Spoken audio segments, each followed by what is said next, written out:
Hello, everyone, and welcome to another podcast of the Christmas Special. The spirit of Christmas is all about giving without a thought of receiving. The greatest happiness comes from bringing joy to others. It is forgetting oneself and finding time for others.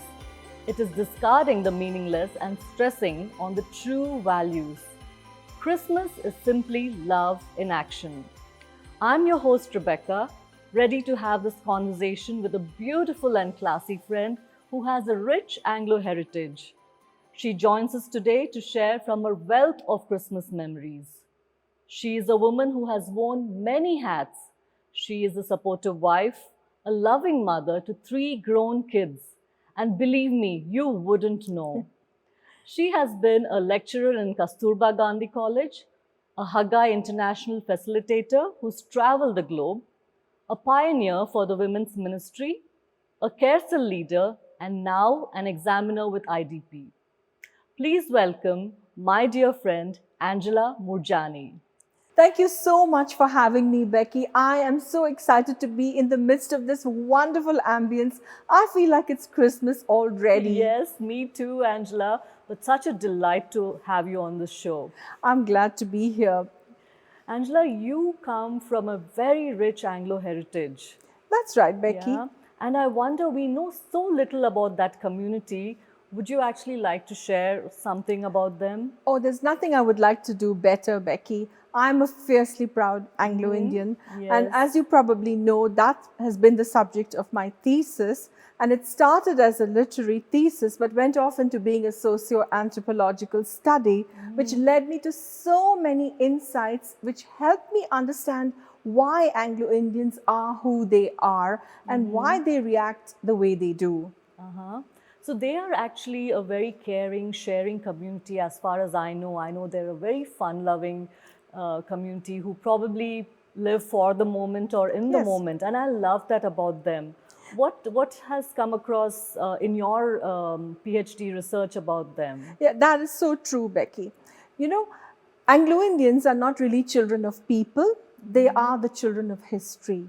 History shapes people, individuals, people groups, as well as nations. And history is what has made them what they are. There are people, did you know, Becky, who don't have a state, they don't have a No. country, they don't have a land to call their own. It never So- occurred to me, Yeah, actually. so they really lack that sense of belongingness. And it's that unrootedness which makes them people who live in the moment and for the moment. And that is something which has caused them to be grossly misunderstood.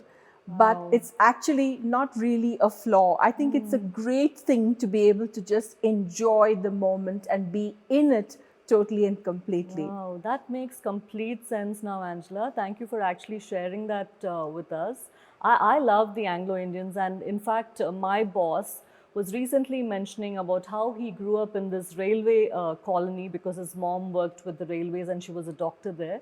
And he said the Anglo-Indian community actually involved in all the festivities.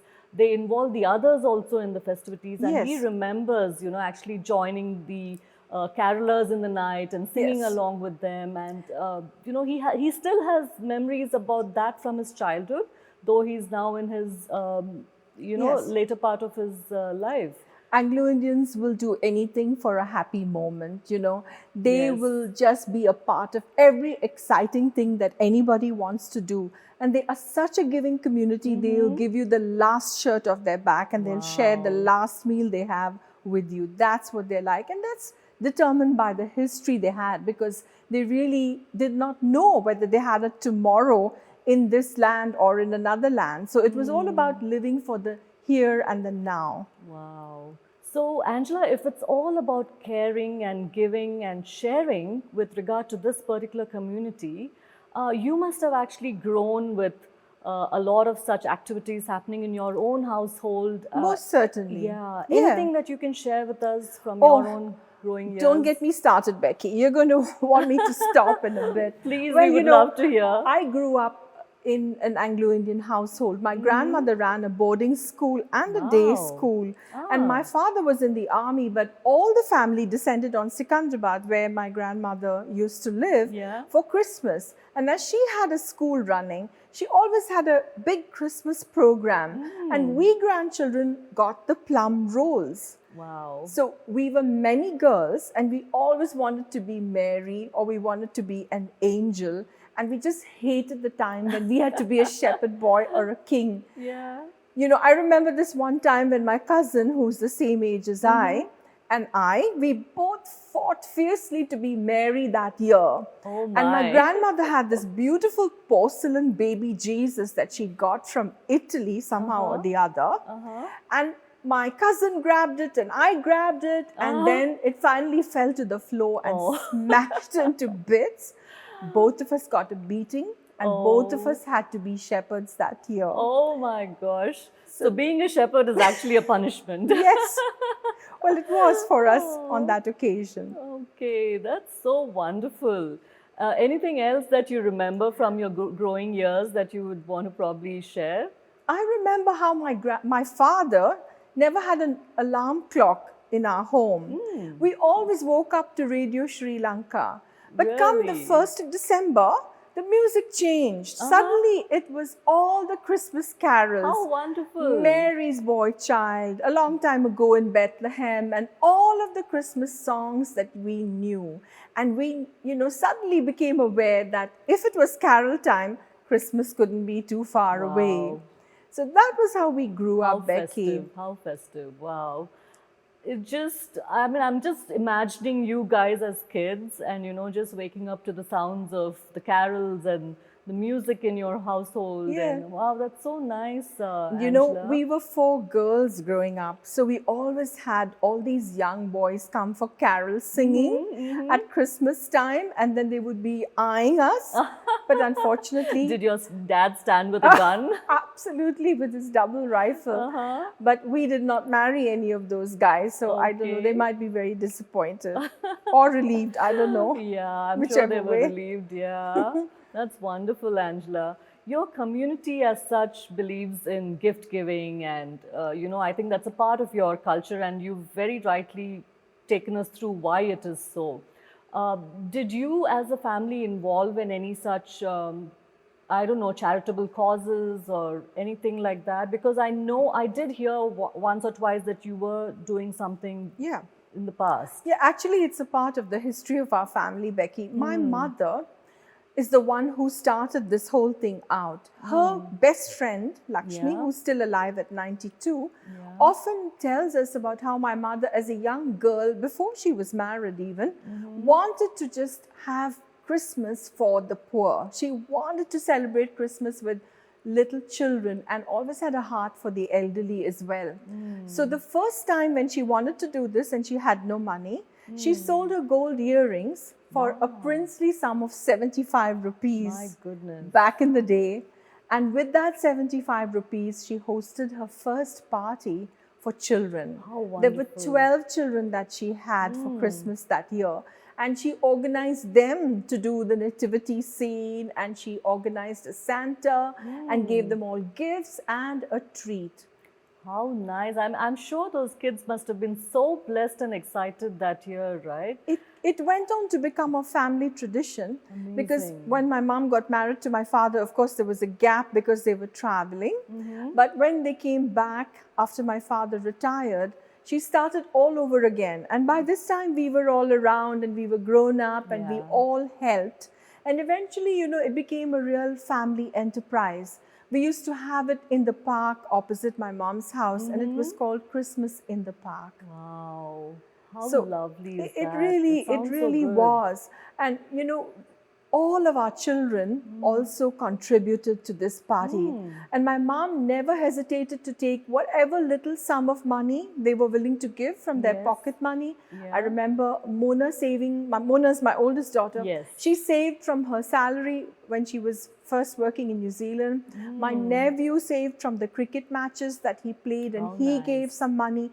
The others gave from their pocket money, and my mom always took the money, even though it was insignificant. But she said it's really important that they learn to prioritize their giving. Wow, that reminds me of the story of the widow with two mites who gave her all to God. And I think your mom did the best thing by actually bringing in those 12 poor kids and giving them, Yes. sharing the love basically And those during 12 Christmas multiplied time. to 500 now. So, Wow, yeah. what an amazing thing. yeah, I remember this one time, when we used to always borrow the gypsy jeep that our neighbor had. And Bhagu, my husband, would be the Yes. driver, and we would get somebody to be Santa. But one year we didn't have any fat man to be Santa. So I think I know where this is headed. So then, my son Roshan, who was a skinny teenager at the time, volunteered to be Santa. Wow. And his friend, who thought he was a part of our family because he was always in our house, began to fight with my mom. He said, if Roshan can be Santa, why can't I be too? Oh. And so my mom said, okay, so both of you can be Santa. So that year we had two skinny Santas stuffed up with pillows. They were so absurd. But the kids were disappointed because they thought two Santas meant two gifts. Oh. But it didn't pan out like that for the children. I don't blame the kids. Oh my gosh, what innocence. Yeah. And Angela, I've always wondered, like, you are a woman of faith, okay? I've seen you through the years, and you talk and walk what you preach. Oh, okay? thank you. I hope I do, Becky. You do, absolutely. So I'm just wondering, was there anyone particular in your life who actually impacted this journey of faith? I have to say, Becky, that I come from a long tradition of very strong faith-based people. My grandmother, we often were told the story about her. She ran her school in a rented premises. And one time, the landlord of that place got her evicted. And early in the morning, she was evicted from that place, and all her furniture and everything was thrown out onto the street. But you know what she did? She got onto the piano and she played and got all of her students and teachers to sing. Wow. They sang in the hot sun, Amazing Grace, How Great Thou Art, Abide With Me, hymn after hymn after hymn. She knew the last Nizam, Prince Mufakam Jah, who was a friend of hers and often sponsored some of her more worthy students that she recommended, but she did not call him. Wow. She chose rather to just worship God in the blazing sun that day. My goodness. And it was just a miracle. By 12 o'clock, Sikandrabad was a really small place in those days. Yes. Somebody heard about what was happening, and the police came in and they got the order revoked, and she was back inside. The police actually helping her to put the furniture back into that place. What a testimony. Wow. Yeah. This woman, she was such a strong woman, a feisty 4-foot-nothing bundle of energy has really inspired us. Wow. I think there are strong women sprinkled throughout our family, and we know where that gene pool is coming from.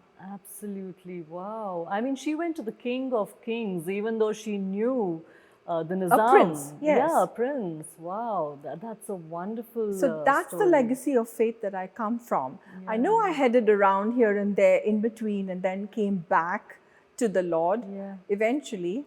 But these are the stories that we grew up on, which became the bedrock of our faith, so to speak. Wonderful, Angela. I mean, even if you did wander somewhere in between, those roots were strong, you did come back. And I, at least from when I have known you, I've always known you to be this woman of faith.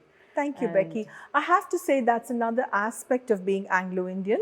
They're very strong in their faith because they learnt early in their lives that you don't depend on men. See, because they were a rejected people, rejected by both parts of their heritage. So they knew better than to trust in any man, and they trusted in God alone. So that's part of their history too. Wonderful, wonderful. It reminds me of what Mother Teresa once said.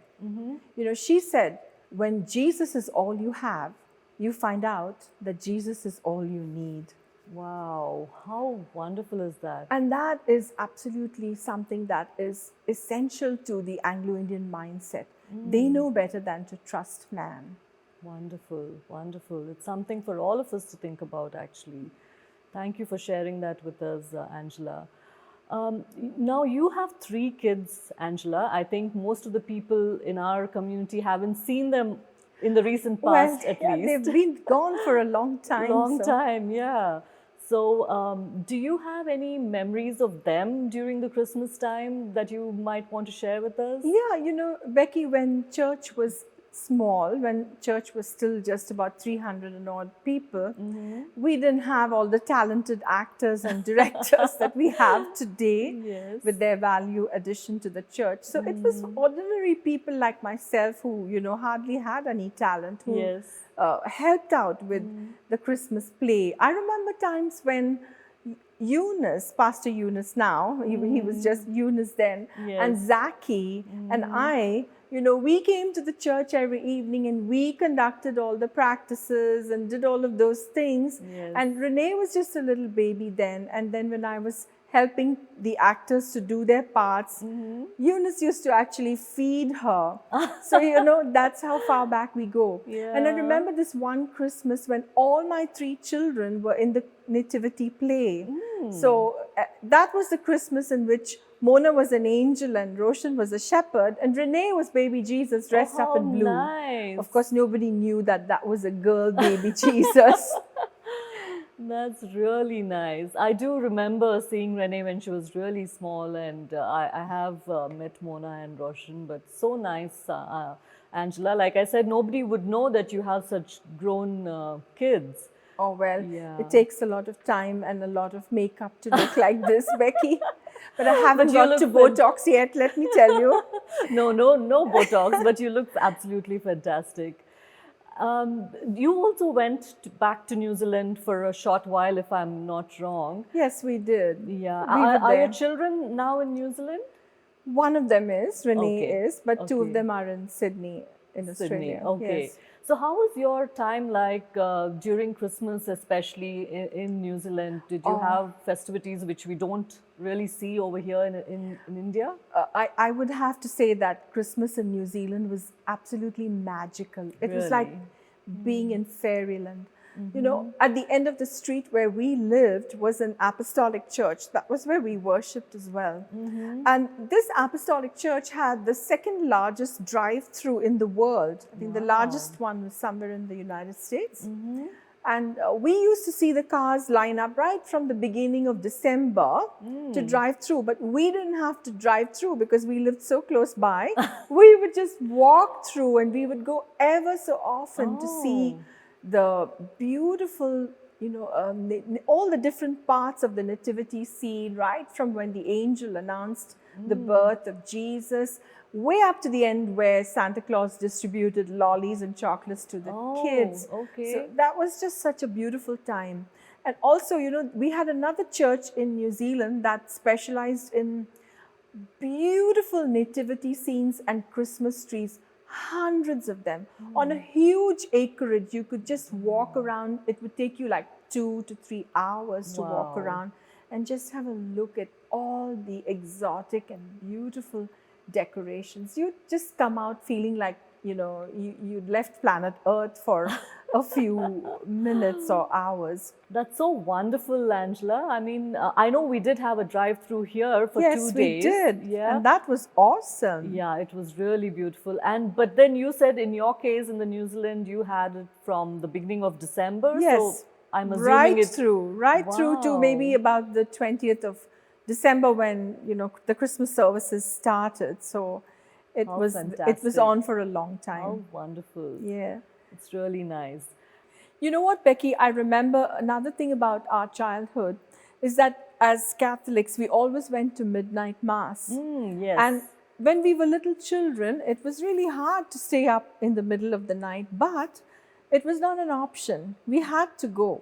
However, my father would allow for us to sneak out in the middle of the service And we had a station wagon in those days, and he would have Wow. lined it with blankets, and all of us cousins would huddle up there and go to sleep. Oh, But then how we'd be wonderful. waiting for our parents to come, and when we drove back home, there was cake, and there were gifts, and there were goodies. Nice. My dad had a standard 10, and I remember sleeping Oh, in really? the, yeah, and there were fun Amazing. times, and we were 5 kids, so we would literally fight as to who would actually get to sleep, you know. So I Yeah. can imagine the excitement, Angela. I mean, especially during Christmas time, the chill and just huddle together. Yes, and the cousins, all the cousins that Wow. descended upon the city at that time. Wow, that's so wonderful. So did your mom bake the cake as well? Well, yeah, my mom was a professionally trained baker. So, Wonderful. you know, way ahead of Christmas, our dining table used to be just covered with fruit that was at different Oh. stages of being washed and chopped and cleaned for the Christmas cakes that she Yeah. would make later. What memories. That's so lovely. Angela, I know that, you know, baking kind of runs in your family. I've had your sister's cakes Yes, for my she's an daughter's birthday amazing baker, parties. yes. I know that you bake very well. Now, is there any way you could actually sneak a little secret recipe of yours for us? I'll be glad to do that, Becky. At the Thank end, you. I will be doing How that. nice. Yes. Thank you Love so to. much. That would be wonderful. Pleasure, pleasure. That would be nice. Angela, like we've spoken so much about gift giving, you know, I know that there's so many kinds of gifts. Sometimes it could just be the gift of time, it could be the gift of love. Everything doesn't have to be of, you know, some amount of financial value. What, according to you, probably is the best and the biggest gift of all? Can I answer that question with a story, Becky, if that's Sure. okay with you? Yeah. Well, you know, one of my most favorite stories from my childhood is the story of my grandfather. He was a police warden. He was a jail warden in the British police, actually. Oh, okay. And, you know, he was the most generous, compassionate, affable, kind man you ever met in your life. We remember him because he passed away when we were in our early teens. Oh, okay. And we were told time and again about how, as warden of the jail, if he thought any prisoner was in there and the reason was not good enough, like if they were there for a petty theft or something, he would open the gates and let them go. And, you know, he did this even more at Christmas time as a special gift. So all the Wonderful. prisoners would get around him at Christmas time. And my grandmother, who was just the opposite, she was this stickler for discipline, and she would say to him, Leslie Toppy, because when she was angry with him, she'd call him by his full name. And she said, Leslie Toppy, you're going to get yourself into trouble. And he would call her Katie. Her name was actually Kathleen. He would say, oh no, Katie, everybody needs a break. And she would say, but Leslie, surely not a jail break. And he would come back and say, but smile, Katie, it is Christmas. Yes. It is Christmas. And what was worse for my grandmother is that having released them from the jail secretly in the night, he would employ them in the house, in the Oh my garden and in the goodness. kitchen. So they had these people who were actually like thieves and so on working in the house. And my grandmother was very nervous. And she would say, Leslie, what if they do something here? And he would say, no, they won't. Because we've been kind to them. Aw. They won't. Don't be afraid, Katie. And you know, to me, this is just a picture of what Jesus did. Yes. You know, Jesus opened the doors of the prison for many of us. Yes. We were prisoners. We didn't deserve to be let loose. But he opened the doors and he let us out. And not just that. Just because grace has been shown us, we can't now hurt him. We don't want to hurt him because he has shown us favor and grace. And that's the answer to your question, Becky. You asked me, what do you think is the best gift of all? I think the best gift of Christmas is to just experience the freedom that Christ has given us and to share that freedom with others so that they too can have the gates opened for them, that they may escape into a place of love and fellowship. To me, that is the greatest gift of all. What a wonderful story and what a wonderful answer. I mean, Thank you, Becky. it's just touched my heart. You know, Becky, when we think about having a party for children, we often think that you need a lot of money. But I want to say that we did not have a lot of money in the early days. We used to travel to Bombay by train and come back by third class. And we wouldn't sleep all night for watching the gifts, lest anybody steal them. And just to see the joy on the faces of those children who received them made every bit of it worthwhile. Wow. So sometimes people tend to think you need a lot of money to do these kind of things, but I just want to say you really don't. You know, what you need is a big heart, and then you can do anything once you have the heart to give. So giving is not about how much you have, it's about how big your heart is and how much you really want to share. Yeah. You know, blessed are those who give without the thought of receiving, you know. And I think your family is one such example. And I've really loved listening to all these stories of how you actually, you know, I'm just so grateful to my mom that she, you know, is the one who was inspired to do this and has made it a part of who we are and made it a defining part of our family's character, so to speak. And it's going from generation to generation. Yes. Yeah, your kids are also involved. Wonderful, Angela. That's something for all of us to kind of think about and do something this festive season. Yeah, you know? it's a great time, not just a good time. It's a great time. Yes, to absolutely. do something. You know, my mom so prioritized this party that she also, like, you know, loved to decorate the home. Her home was like decorated over the top. You couldn't find a spot to lay your teacup down because if you without bumping into an angel or a Santa Claus. Oh my. And we wanted to start way ahead because there was so much work to be done. Yes. But she would not let us because the party was not over yet. So everything we did had to be scheduled according to the party. So first we had it for the children and the elderly, and then we could do anything else we wanted to. So that's the kind of prioritization that she put into us, that you do it first for others and then you can go ahead and splurge on yourselves after that. What a giving mom you had. Did she save some gifts for you as well? Well, yes, she did actually. She made a necklace for each of us out of her wedding necklace. And she gifted it to us on her 80th birthday. And she passed away about 6 years after that. So that's a very special gift that we all treasure. Oh, that's truly a treasure, right? Yes, it is. That's wonderful. That's really wonderful. Speaking of gifts, Becky, I have something for you today. You do? Yes, I do. Oh my. Because it's Christmas, how Becky. Beautiful is Merry this gift. Christmas. Thank you so much. Thank you so much. Okay.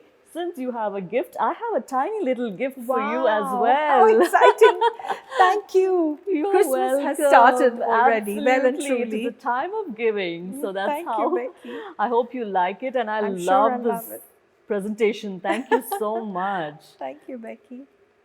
So since we've already spoken about baking and your baking skills and you've agreed to share your secret recipe with us, shall we get started? Certainly. Let's do it. Let's do it. Smells lovely in here, Angela. There you go, folks. As promised, Angela's secret recipe. Hey guys, this is a great recipe if you're hard pressed for time, which we all are at Christmas. The reason? You can break this up into 2 steps, and that's what I've done yesterday. Last night, I have taken a kilo of dry fruit, and I'm going to give you all the different measures for that. The butter, brown sugar, dates, apple juice, corn syrup, and I boiled them together and I let this mixture stand overnight. Now in the morning, the next day, what you do is take 5 eggs, which I have done, and just lightly beaten them. That's what we're going to do right now for a few moments. And then we're going to gradually mix this mixture that I already had ready and standing since last night. It's just waiting to go into this, dear folk. Wow, looks so yummy. I could just eat off that. You got to be patient and wait for it to be baked, Becky. And here I have a flour. This flour is partly regular flour and some of it is self-raising flour with spices added to it. So there's cinnamon, there's some dried ginger, and there's grated nutmeg. Now, I just wanted to say that, you know, many people get frustrated when they try to make cakes because they don't turn out well. The reason is you got to have a proper measure. These measures really work well for you. So, can you please hold this, Becky? So, what you want to do is fill up the measure that you need, whether it's a cup or whatever. Can you please pour some more in this, Becky? Yeah, sure. And then just scrape the top off with a knife so and add it, and with that you get a perfect measure and your cake will come perfectly if you follow that instruction. So here we are blending these together now slowly. We've got the dry fruit and the egg mix and the flour with the spices added to it, and we're going to do some more. We're going to take some more of this mix and we're going to add some more of the flour. How do you manage to do so much at once? I tell you, Becky, you said in your introduction that I'm a supportive wife, but I couldn't do this without the support of Bagu. He's a great husband. He's allowed me to grow in every which way, literally and in other ways too. Yeah, he actually helped me get all the fruit and cut it too. Which we were doing last night so that we could be on time for this today. Wonderful. So I really couldn't have done all that I do without him. He's just been a great encouragement. Thank you, Bagu. Yes, he needs to be thanked as well. So here we go, guys. We've put all the last bit of fruit and the last bit of flour in there, and we can already start to smell the lovely fragrances of spices coming up out of this mix. And what I want to do right now is throw in some walnuts. Becky, this is not in the recipe, but I read somewhere that walnuts are good for the brain. Oh, yes. So I think we're going to need some more sanity this Christmas season. So I'm just adding that walnut. So I think we all need a bite of it. Yeah, and it's all ready now. That's how it should look when you're done. And now we're going to just spoon it into the tray which is ready here. So this is really important. The tray needs to be greased and lined with 4 sheets of paper. So it's 4 times lined so that it does not stick, because it is a really heavy mixture. So that's what we're going to do right now. So this cake takes a long time to bake. It's best to bake it on a slow fire, 140 degrees centigrade for 3 to 3.5 hours. Do test it with a fine skewer. And when the skewer comes out clean, only then is it done and ready. And when you've taken it out, pack it in a nice box and it will keep for a month, if it keeps at all. No as way. far as I know, it's just going to fly off the plate. It won't last that long. Yes. It'll be safe in our tummies. So I've baked a cake ahead to show you what it's going to look like. Ooh, so here it is. Nice. This is what your cake's going to look like once it's done and ready. Yum. So people, I just want to assure you, when the fragrance of nutmeg and cinnamon and dried ginger is wafting through your house, and together with that, the strains of Mary's Boy Child and Jingle Bells in your home, you are sure to have a very Merry Christmas. Hope you have enjoyed this Christmas special as much as I have hosting it. We have tried to share the memories and experiences of a varied number of friends who have shared what Christmas truly means to them. The way you spend Christmas is much more than how much. This Christmas, do a little something extra for someone. It is in the giving that we receive, and sometimes the gifts of time and love are the basic ingredients of a truly Merry Christmas. Most of all, remember the story of Christmas is the story of God's relentless love for us. So go share this incredible gift of love and make it a December to remember. Wishing you all a Merry Christmas and a safe and Happy New Year. God bless.